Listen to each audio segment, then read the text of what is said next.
Assalamualaikum warahmatullahi wabarakatuh. Perkenalkan, nama saya Atik Nur Hidayati dengan NIM STI 202303456 dari program studi Teknik Informatika.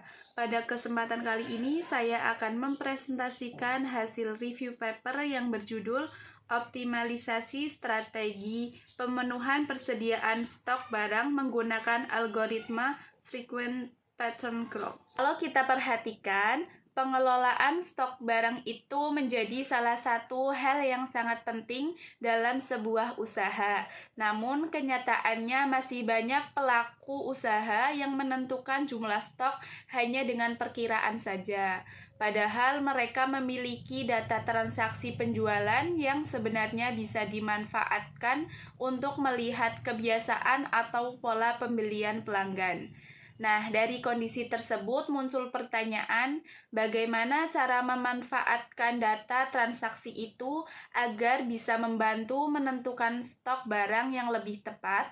Untuk menjawab permasalahan tersebut, penulis menggunakan algoritma FP-Growth. Nah, tujuan utama dari penelitian ini adalah menemukan pola pembelian barang yang sering muncul secara bersamaan.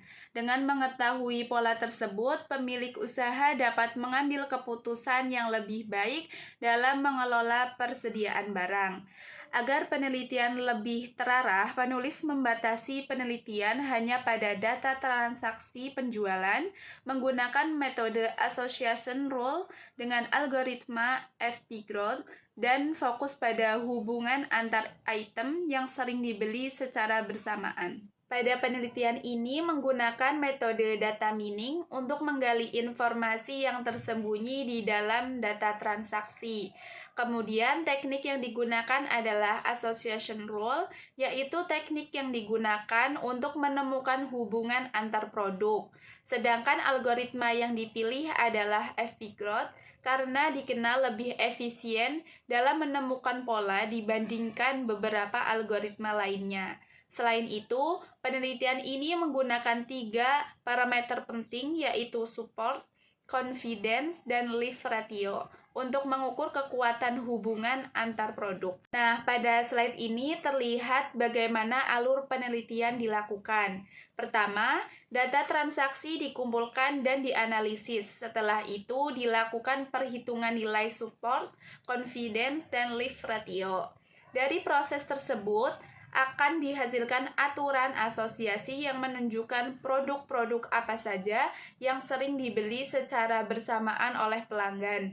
Informasi inilah yang nantinya dapat digunakan sebagai dasar dalam menentukan strategi persediaan barang. Berdasarkan hasil analisis yang dilakukan, penelitian ini berhasil menghasilkan 9 aturan asosiasi. Artinya, terdapat beberapa kombinasi produk yang memiliki hubungan pembelian yang cukup kuat. Yang menarik adalah hasil tersebut dapat membantu perusahaan memahami kebiasaan pelanggan sehingga persediaan barang bisa direncanakan dengan lebih baik dan lebih akurat. Menurut saya, masalah yang diangkat dalam penelitian ini cukup relevan karena banyak usaha yang masih mengalami masalah kelebihan maupun kekurangan stok.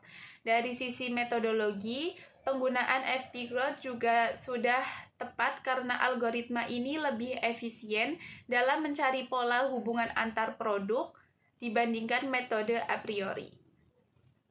Selain itu, metode association rule memang sangat cocok digunakan untuk menganalisis data transaksi penjualan. Jika melihat hasil yang diperoleh, penelitian ini menunjukkan bahwa data transaksi yang selama ini hanya disimpan ternyata dapat memberikan informasi yang sangat bermanfaat.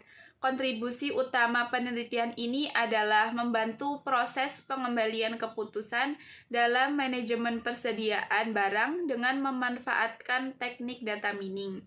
Dengan begitu, keputusan yang diambil menjadi lebih objektif karena didasarkan pada data yang nyata. Penelitian ini memiliki beberapa kelebihan. Yang pertama, menggunakan data transaksi nyata sehingga hasilnya lebih relevan dengan kondisi sebenarnya. Yang kedua, menggunakan algoritma FP-Growth yang cukup efisien dalam menemukan pola pembelian. Dan yang ketiga, hasil penelitian dapat langsung diterapkan dalam pengelolaan stok barang. Namun, penelitian ini juga memiliki beberapa kekurangan, misalnya data yang digunakan masih terbatas, belum ada perbandingan dengan algoritma lain, serta variasi data transaksi yang dianalisis masih relatif sedikit. Untuk penelitian selanjutnya, menurut saya akan lebih baik jika menggunakan jumlah data yang lebih besar agar hasilnya lebih akurat. Selain itu, objek penelitian juga bisa diperluas ke berbagai jenis usaha sehingga hasilnya lebih umum. Penelitian berikutnya juga dapat membandingkan FP Growth dengan algoritma lain atau menggabungkannya dengan metode fuzzy agar hasil yang diperoleh semakin optimal. Nah, dapat disimpulkan bahwa algoritma FP Growth berhasil digunakan untuk menemukan pola pembelian pelanggan berdasarkan data transaksi penjualan. Pola yang ditemukan dapat membantu perusahaan dalam menemukan strategi pemenuhan stok barang sehingga pengelolaan persediaan menjadi lebih efektif dan efisien.